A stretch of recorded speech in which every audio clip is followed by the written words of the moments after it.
In today's video, I'm going to teach you how to use the status column in Monday.com.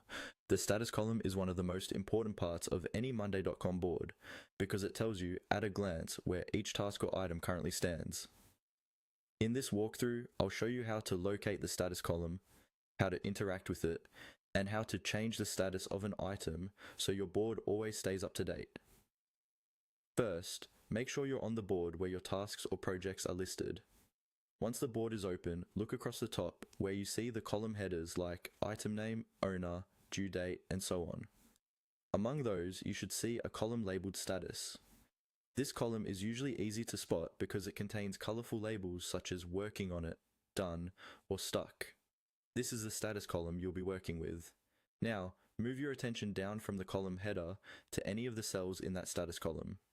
Each row represents a task or an item, and the status cell in that row shows that item's current state. To change it, simply click directly on the colored status label under the status column name for the item you want to update. When you click on that status, a small menu will pop up. This menu contains all the available status options for that column, each one with its own color and label. For example, you might see options like not started, in progress, done, or needs review, depending on how your team has set things up. To update the status, just select the option that best matches the current progress of that task. As soon as you click a new status, the label and color in that cell will change immediately. There's no need to save anything manually. Monday.com updates it in real time.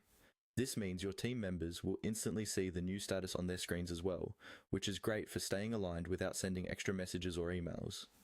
You can repeat this same process for any other item in the board. Go to the status column, click the existing status under the column name for that row, and choose the new status from the list. Over time, keeping these statuses updated helps you quickly scan your board and understand what's moving forward, what's on hold, and what might need attention. And that's all you need to start using the status column effectively.